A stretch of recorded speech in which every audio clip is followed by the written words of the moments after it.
8 AM on a Monday morning. The blocking truck carrying our house just arrived to the building site. It took my wife and I over a year to be ready for the house panels, and for a moment it felt that that day will never arrive. But here we were, guiding the truck into our property, hoping that the structure would fit.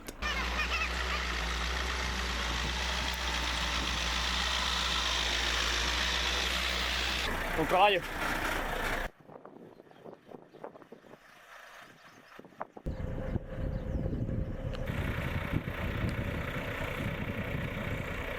A long time ago, we received all the SFS screws for the structure. They have been sitting in our workshop since then, waiting for the structure to arrive. 27,000 screws that were going to be used in the next few hours. If you have been following this build, you will know that we built the concrete that you are seeing here all by ourselves. I tried being as exact as possible with it, because as you are about to see, the structure is made to size and receive already built and panelized, so you don't have much room to play with. Any mistakes on the concrete and the structure will not fit. As soon as the truck parked, we started offloading the panels with the crane. It was a very impressive crane, able to lift huge amounts of weight and to pan around 35 meters, like 115 feet. The house itself is 32 meters long, so we placed the crane in the future parking lot, overseeing the whole site and almost in the middle of the house, where it could reach both ends of the house. The first part of the load was all the roof trusses that were going to be installed after the walls on the third day. So we grabbed all the roof trusses at the same time to place them out of the way. We planned on leaving them here, but unfortunately the load was too high and the crane was not able to do it securely. So we then decided to leave it on this ramp on the right. The thought of the structure not fitting our concrete crossed my mind several times. It is a very long building, almost 32 meters long, like around 105 feet, and we poured it in several different days, so any mistake on each pour, for small it could be, would add up and our concrete could have been very off by now. So I did not sleep very well the last couple of nights before the structure day. The first thing we planned on doing was to draw the floor plan of the house on top of the concrete with chalk line. By we, I mean the blocking team and us. As I mentioned it in the last episode, they were going to be helping installing the structure. They manufacture it, and having them help with the installation made all the sense. By the way, this is not sponsored. Having outsiders checking my work was a bit nerve-wracking. They were going up and down and back and forth, checking dimensions like I was not even there. Sometimes they would ask me random questions like, how much gap did you leave for the exterior cladding? And I would say 13 millimeters. They would look at each other and nod and keep measuring. So I was not really understanding if it was right or not. Will it all fit? I gave myself like a 50% chance of having it all done well. As they kept checking and measuring, I could see how they started relaxing a bit. Some of them started to smile and jokes started to flow as they realized that our floor was built to the millimeter. With the whole floor plan drawn on the concrete, we were now ready for the walls. But before that, I took some time to clean the lines that went through the doorways, because the chalk line is very difficult to remove if you leave it set for a while on concrete. And this concrete, as I said in the past, will be left seen as our finished floor. While part of the team was drawing the walls, we started installing a separation layer for all the walls. It is basically a strip of asphaltic membrane that sits below all the walls and separates the steel structure from the concrete, so both materials are not in contact with each other, protecting the steel.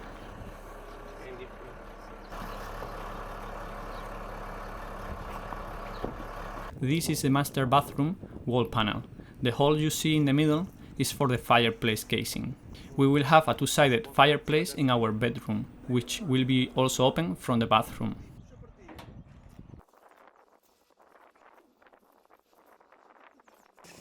We started offloading all the walls in this area, until we found the middle wall of the house, which is this one.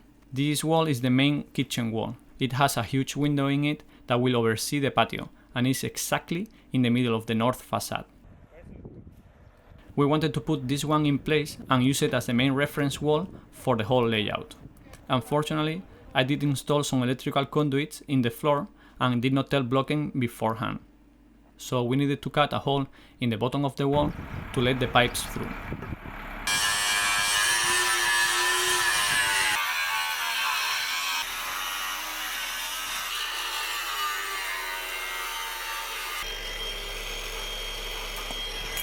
If they would have known in advance, the cut would have come made from the factory. Since cutting the steel removes the galvanized protection, after each cut we always spray painted all the cut edges with the galvanized spray paint to protect it from rusting.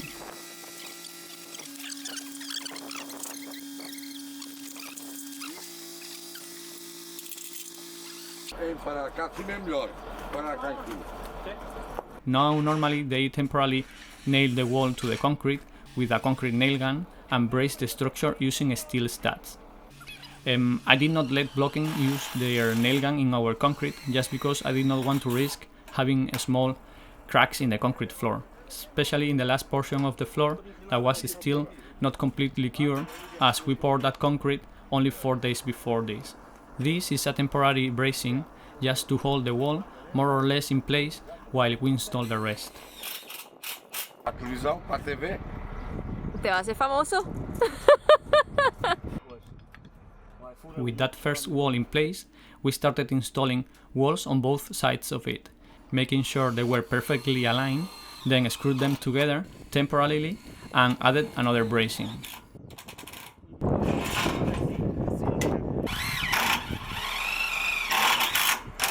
This is the wall that has the main entry door of the house, and it needs to align with the cutout we did in the concrete for the main door. This one. And while installing it, we could see that it was a little bit off, so I went to check on the other side and saw that we needed to move all the panels 1 centimeter to the west. But the cut that we did for electrical pipes was not big enough to move the wall any further. So instead of removing the walls to make the cut bigger and waste a lot of time, I used the multi-tool with a metal blade to cut the hole bigger, so we could slide the walls in place without removing them. With that final adjustment done, we were now ready to continue, knowing that everything should fit now.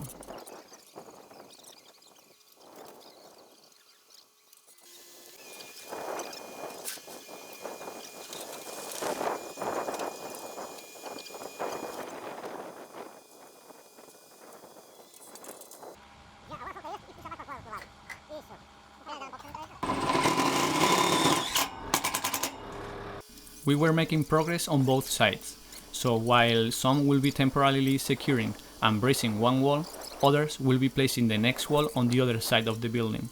This made filming a bit complicated, as we needed to be moving the cameras back and forth, but made the building progress much faster.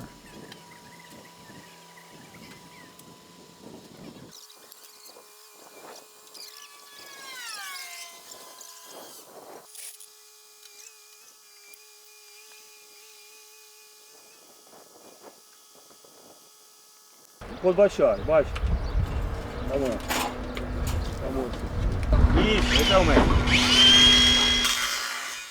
At this point, we ran out of short studs to use as bracing, so we cut a few more in half to brace new walls. This corner here is where our main shower will be. It has windows on both sides, and for some reason, the concrete came out like 5 mm lower in that corner. I told Blocken beforehand, but they said it was okay, and that they will adjust it later, and that they have worked with floors with 4 times bigger drops than that one. Fernando from Blocken also said that this concrete base was one of the best, if not the best, concrete slab he had ever seen in the many years of experience he has, and asked me which company built it. I said to him that it was just Eugenia and me, and I don't think he believed me at all, so that made me very proud. While adjusting that wall, we brought the last north wall of our bathroom, that also has a window. We then decided to close this side of the house so we could brace the structure properly. Here in this image you can see how some panels have insulation in some places, like here. I will explain and show you that detail later in the video.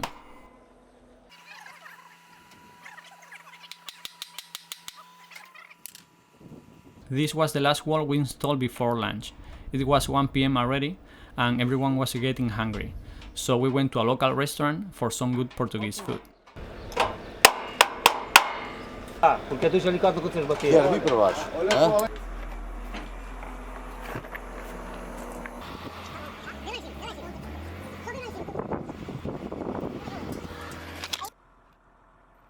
This structure that we are building is not a simple light steel structure. Not everyone that builds this type of structures do it the same way or with the same quality. If you are looking to buy one for yourself, make sure to pay close attention at what steel and galvanization they use, how well the structure is actually calculated and reinforced to hold wind and earthquake loads, and also what screws, anchor bolts and all other accessories they are offering. In our case, Blocken only offers high-end products. They don't play around with their structures. Here are some of the details of ours in case you want to take note for yours.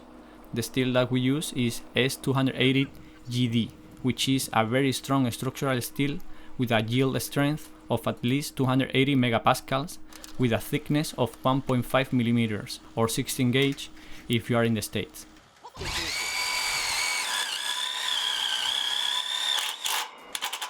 The galvanization of their profiles is Z275, which means it has a minimum of 275 grams of a protective galvanized coating for every square meter of steel.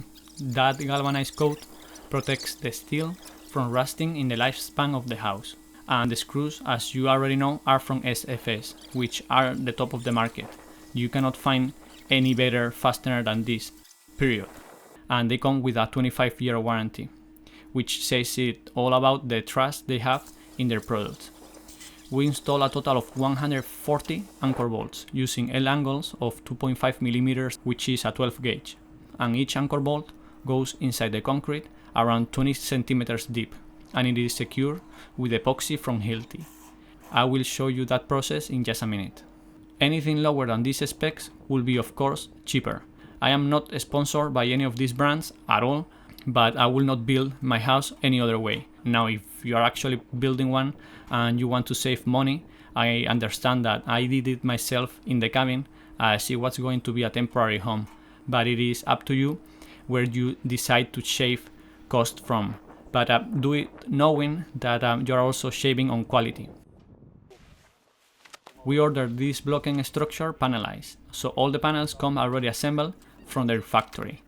You can also order it pre-cut and you can put it together yourself, like we did in the workshop. In this case, one wall did not fit the truck, coming already panelized, and they brought it in loose pieces to be put together here, which was a great opportunity for me to film the process for you. First, we needed to protect the floor. We covered it completely with this cheap asphaltic membrane, so we could work on the concrete without scratching the floor.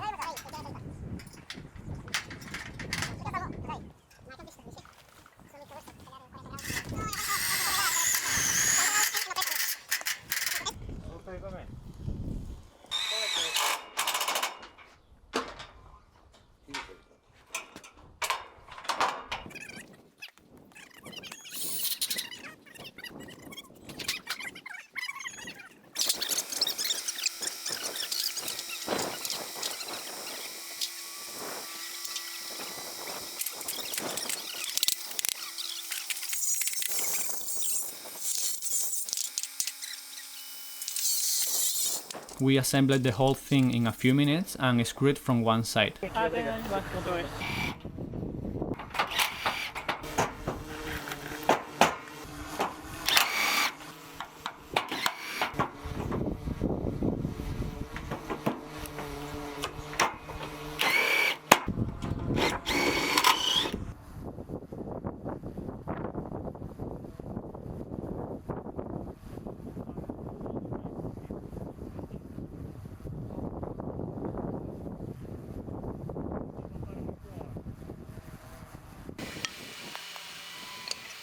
And now, since we had the crane available, we used it to flip the wall over, screw the other side and place it where it belongs.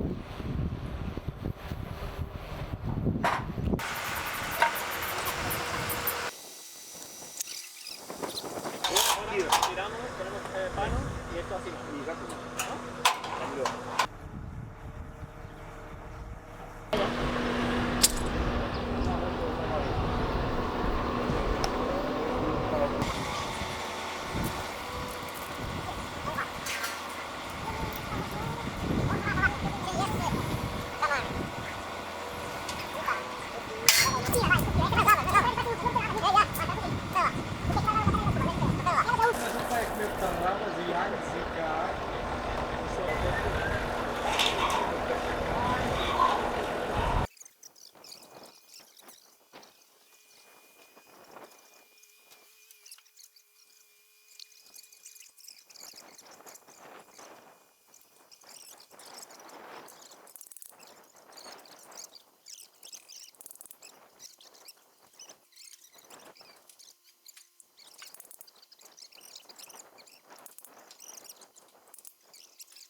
We are now finishing the exterior. This was the last section. We did make a mistake and install this wall here. And when the last wall came, we realized the mistake. But it was easy to fix. We just unscrewed the first one and moved it to the other side, and then installed the final one and locked them together.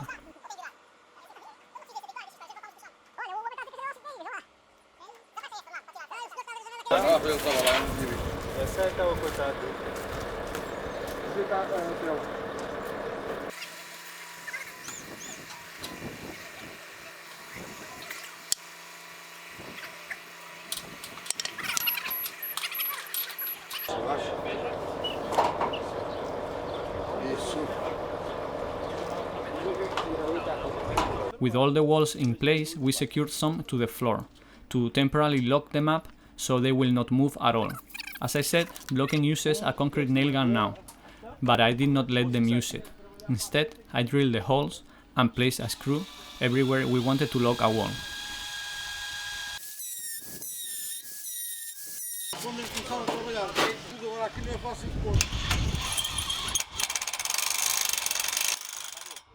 Their gun is much faster, like you can see here. But I was not going to risk having cracks in the concrete floor. Alright, now moving to the interior walls. When I designed this house, I decided to make all the interior walls structural bearing. That means that all the walls of the house carry load, so the spans are smaller and help making a more efficient structure, but the downside of that is that we were not going to be able to change any walls in the future. One moment, we are here cutting this bottom track because one of the pipes was hitting it, so we decided to cut the hole a bit bigger and then paint it with galvanized spray paint.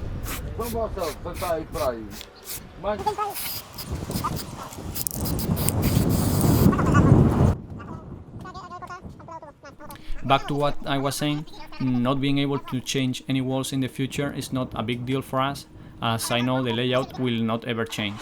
I made sure to design a house that fits exactly to any future needs we might have, and having all the walls structural bearing make the structure much stronger and solid.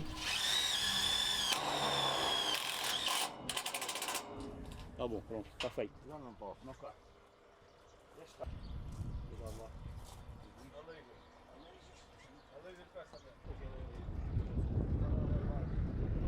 Here is again another detail of some of the insulation that was added to some panels.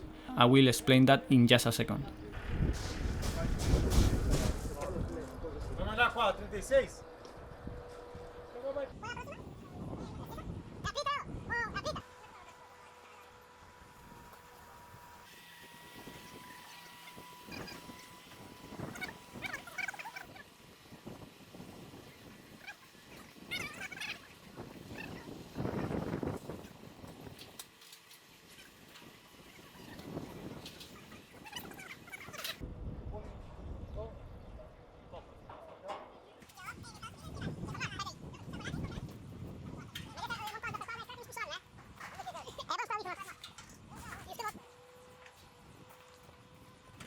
these two small walls are to create an opening in the facade. A big beam will span from one side to the other, for us to install a huge fixed window panel and a door to go out to the garden.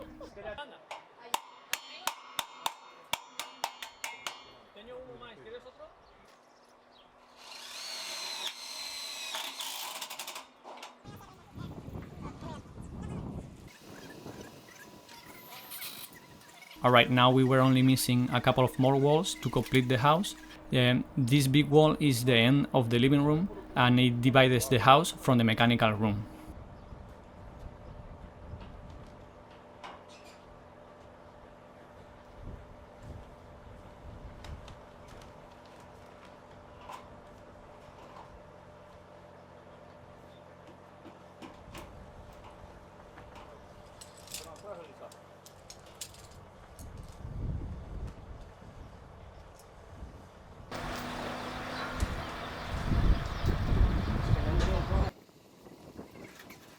It was getting late already and we have been working for 12 hours straight or more, I don't even remember anymore, and the truck slash crane driver was already close to filling all his overtime, and as you might know, they are very limited with how long they can drive or work each day to avoid accidents from being too tired on the road.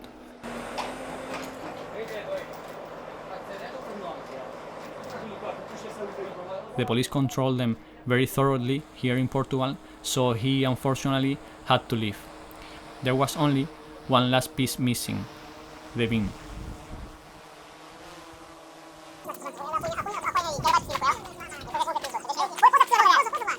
É essa, outra. Ele vai apanhar outra. Vai, para a frente. Aí.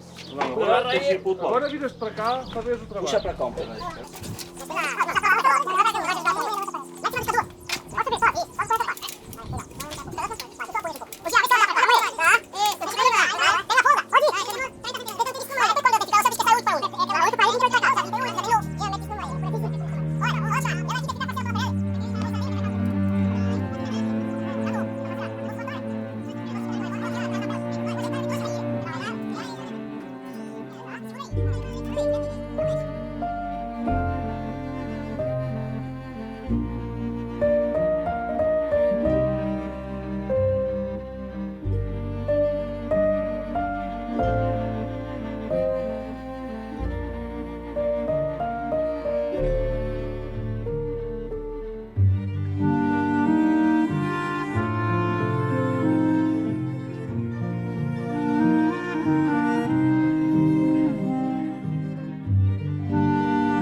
É o último.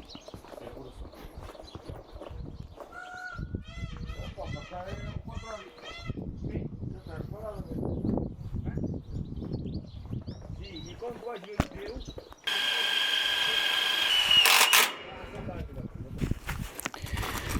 Here is the detail of how it goes. We will have an anchor bolt here, so they custom make this L shape. Vais ter um filme completo da casa.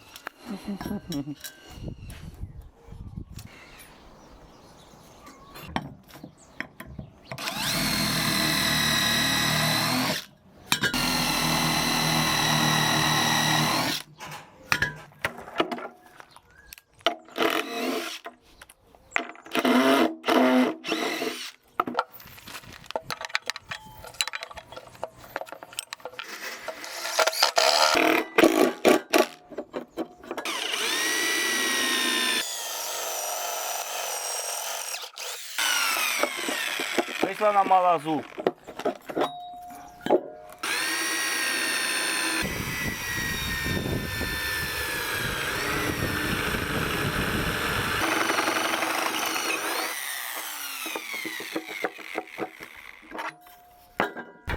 Put it there. And then we screw 6 screws to the vertical stud. And then later on we will drill the concrete through this hole and introduce a rod with epoxy and then tighten a nut over it. But I will show you that once we get to that point. We first need to attach the L's everywhere.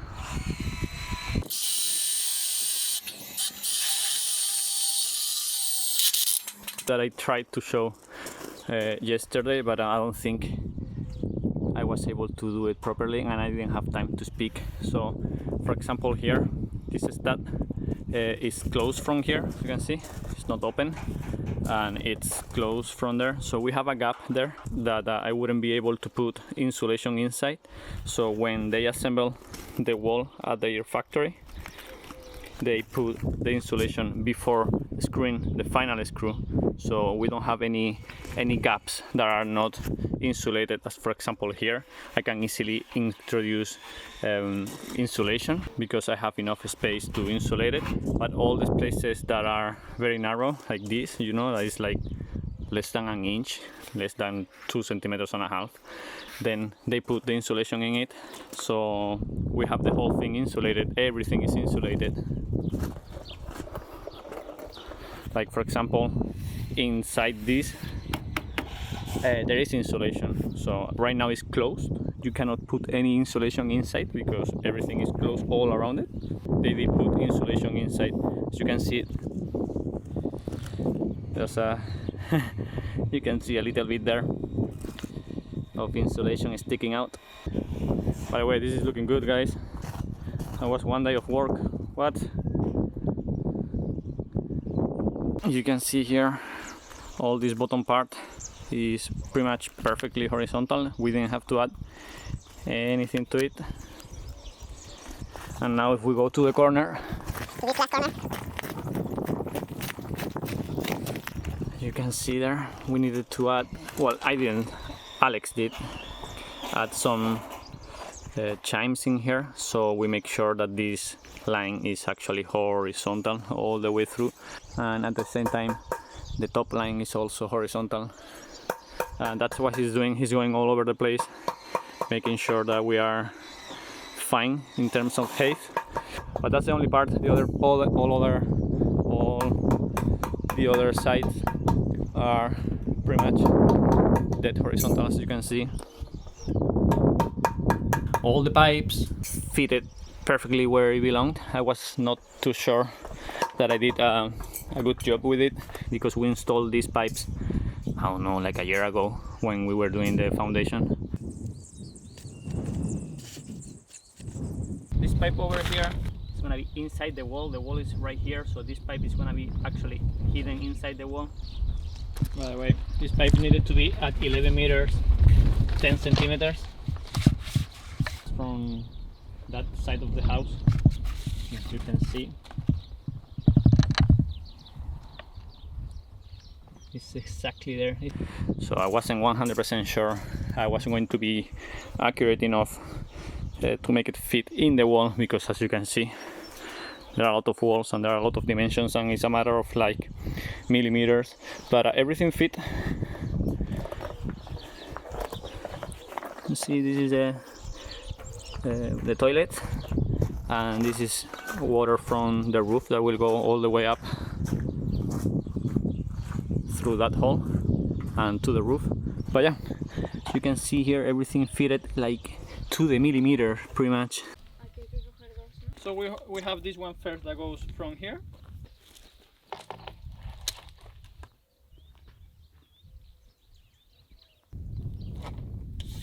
¿Quieres el palito? Ponte no. This pipe is pretty much the thickness of the wall, As you can see, we were able to do it so well that it's still inside the wall, and that's the last wall. We started installing pipes from there all the way to here, and everything fitted. And then also the showers, as you can see, which I did a cutout. I also was a little bit, not afraid, but I wasn't 100% sure that will fit. As you can see, we have a nice perimeter around it. Here I just saw that he needed to add some shims too, so that's what he's doing. I'm not even double checking what he's doing because he's a very good worker, so he's just going all around the building making sure that everything is horizontal.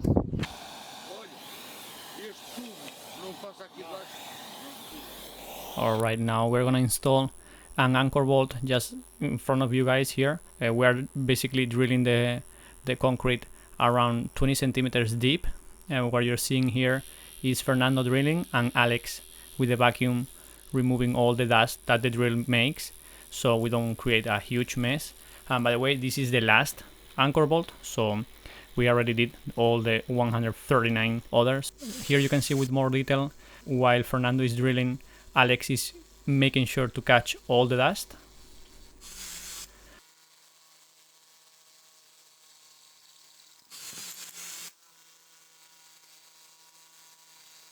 And now we just made it all the way to the end, and the drilling part is done.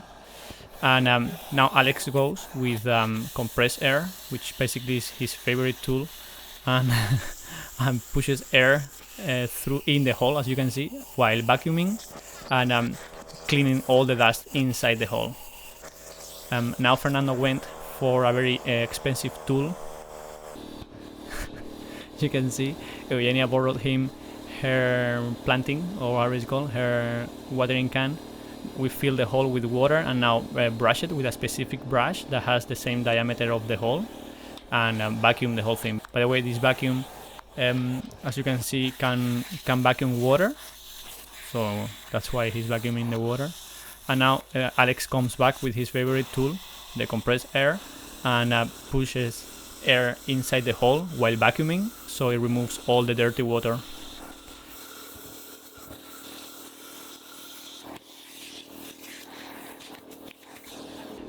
Here Fernando is adding water again, and Alex is removing just a little bit of water. We leave the water there sitting for a while, and as you can see now, we're adding this blue liquid, which is the epoxy, pushing all the water out of the hole. With the hole completely filled with epoxy, Alex is introducing the threaded rod.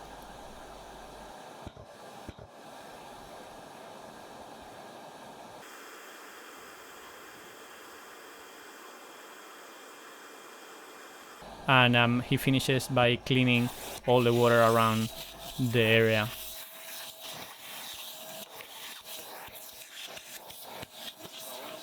After waiting a little bit for the epoxy to cure, we come back, remove the nut, and now with a chisel he removes all the hard and already dry leftover epoxy and cleans the whole area, and removes the washer and cleans even better, and vacuum everything, of course, to have a nice building site.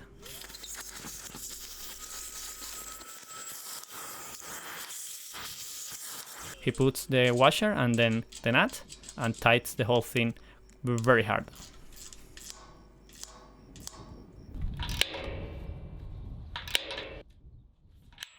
Once it's completely tight, we paint the whole thing with galvanized spray paint, so all the scratches that we made are covered and protected from rusting.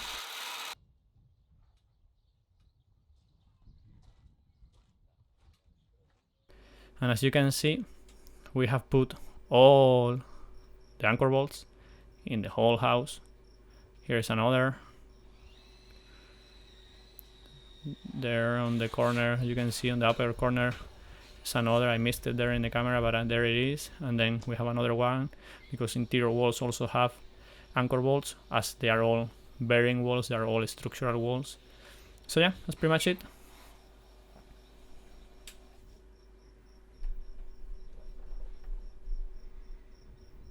At the end of the day, Alex and Fernando installed these L's. These L's are where the roof trusses are gonna be sitting. I'm pointing at them right now, and so when we come with the roof trusses tomorrow, we know where to place them exactly, because they need to be on top of those L's.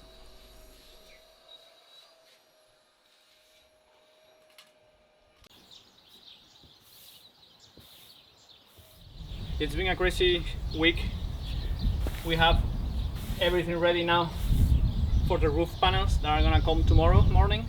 They have worked endlessly and tirelessly to get this done, and we are now ready for the roof, hopefully tomorrow. They wanted to come, they wanted to install the roof by hand. It's not the roof, it's the beams of the roof. They wanted to start doing it by hand because it's cheaper, you know, than bringing the crane. But then I saw how quickly everything got together with the crane and how effortlessly it was all done, that I decided to pay a little bit more of money, and instead of helping them physically here lifting the beams, I will pay for the crane, you know, and the crane will lift everything for us, and we probably will be able to install all the beams tomorrow, and then on the next day the roof panels come. So in 2 days, hopefully, we will have the roof also ready and the structure will be done. Alex and Fernando have been also working on making all the walls perfectly aligned. I wasn't able to film it, but they put a cord from one end to the other, and then they start adjusting the whole facade, so they make sure that the facade is actually a perfect straight line. So yeah, I'm gonna finish cleaning here. That's because, you know, it's kind of sad to see the concrete all dirty after all the work we put. But tomorrow it's roof time.